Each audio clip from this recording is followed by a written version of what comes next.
Dr. William Meacham, a 1936 Western graduate, is widely recognized in neurosurgery.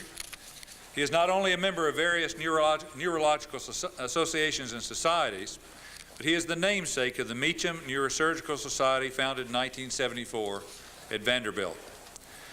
Bill Meacham met his wife, a nurse, following surgery when she called to tell him that he had not tidied the area sufficiently. When he returned to the operating room, he asked her for a date, even though half her face was hidden by a surgical mask. Bill said it was truly a blind date, but that she had great ankles. Bill Meacham. From his birthplace of Hopkinsville to the cornfields of the Midwest and then to the Hill of Western, William Meacham has experiences to remember.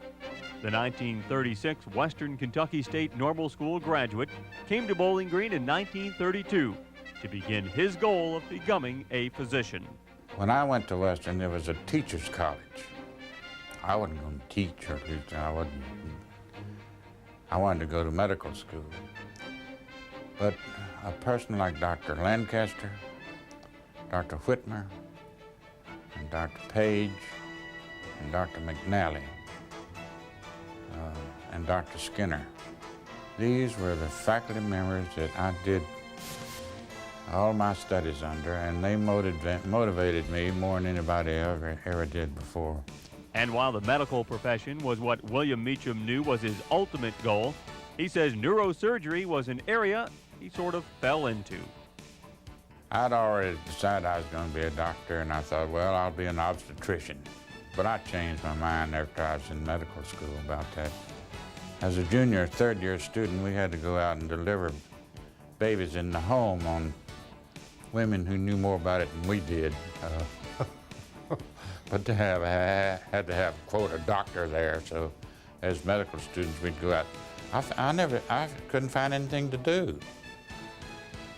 Those people just went on ahead and had the babies, and I never knew what to do the rest of it. But so I changed, and I've told this before that I said, well, I tried working in the Kansas wheat fields and blowing the saxophone in a dance band and hanging on the winds of airplanes, and I wasn't any good at any of it, and somebody suggested to me, well, why don't you try brain surgery? So I did.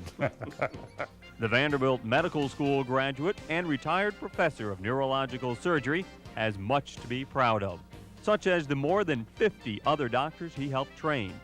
But Meacham is equally proud of his alma mater and what it has meant to him.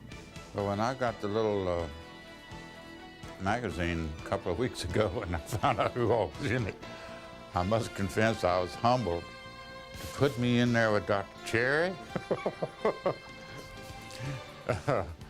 and Kelly Thompson. Wow, well, you know, I was humbled by that. I thought, they must think I'm dead. But I was not only humbled, but it really was a great honor, and I still am a little bit unaware of how I was selected, but I appreciate it, but I was humbled by it. 1992 Hall of Distinguished Alumni honoree, William F. Meacham. Would anybody like to buy a second-hand saxophone? Well, you know, this is a great honor, and I'm really humbled by it.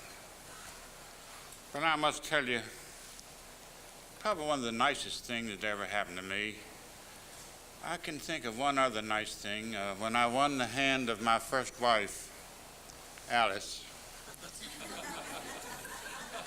I went down to her city in Arkansas to get married. It's called Humphrey, Arkansas. I drove down from Nashville, and I missed the town. I went right through it and never saw it. So I had to turn around and come back. But I've been very fortunate.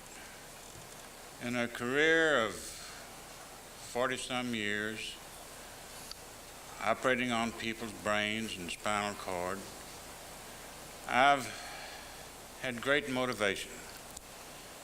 as was indicated in that vignette that you just saw, my first motivation really came from the wonderful faculty that I was subjected to here at Western, and then to a second wonderful faculty at Vanderbilt. And thirdly, I think the greatest motivation that anybody could ever have, I was so fortunate to have a great wife and 4 wonderful children. My oldest son, Bill, is an archaeologist in Hong Kong. He's been there about 25 years. I think he's turned into a Chinaman. Pat is sitting over there, and he's a Western graduate.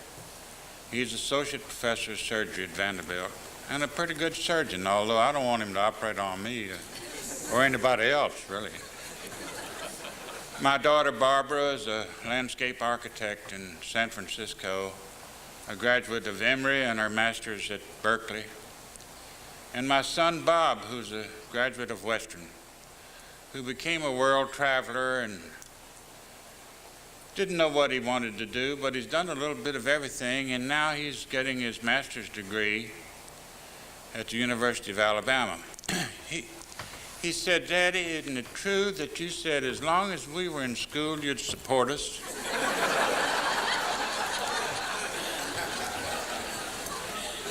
Unfortunately, I had said that, and so I'm still supporting Bob. But I've had a great and a wonderful career in life. I've done everything, many things wrong. But I dropped out of school one year and traveled with a dance band, playing the saxophone. I left home with $35, and I came back a year later with 15. And as that indicated, one of my sarcastic friends said, "Why don't you try brain surgery?" So I did. Tom, I'm very grateful for this high honor and for being listed with a group of people that I have admired and was pleased to meet tonight. Thank you all very much.